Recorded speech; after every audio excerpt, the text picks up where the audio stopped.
अस्सलाम वालेकुम, मैं डॉक्टर ज़ीशान हूँ। पिछले दिनों मैंने एक वीडियो बनाई थी जिसमें कैलकेरिया सेल्फ को मैंने थोड़ा सा बयान किया था कि ऐसे लोग जो प्लास्टर ऑफ पेरिस का काम करते हैं। तो फिर मुख्तलिफ मुझे सवाल आए लोगों के।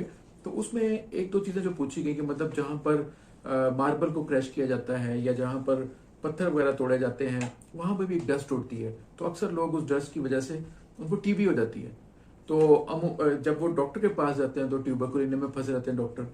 तो ऐसे लोग अगर जहां पर उस डस्ट की वजह से, मतलब उस कैल्शियम, उन पत्थरों को तोड़ने वाली डस्ट उड़ने की वजह से अगर उनके लंग्स का कोई मसला बन जाए तो उनको कैलकेरिया कार में देखना चाहिए, उनको सिलीशिया में देखना चाहिए। लाइकोपोडियम भी बाल कदम की मेडिसिन होती है। लेकिन अगर सिम्टम्स देखिए, सिम्टम अगर ठीक है तो फिर पल्सर भी समटाइम उनकी मेडिसिन हो सकती है। तो इसलिए होम्योपैथी काम करती है सिर्फ अलामात के ऊपर। तो सबसे पहले उसके पेशेंट के इन्वायरमेंट को चेक करना चाहिए, किस इन्वायरमेंट में रहता है। तो इन्वायरमेंट को अगर चेक करके सही सिलेक्शन कर ली जाए कि उसका ये सारा लाइफस्टाइल है, इस तरह के उसका दिन गुजरता है, तो उसके बाद उसके फिर केस में काफी आसानी मिल जाती है। तो ये जो मेडिसिन मैंने बताई हैं ये भी उस पर काम करती हैं अगर कोई ऐसे इन्वायरमेंट में काम करता है। मुझे इजाजत दें। अस्सलाम वालेकुम।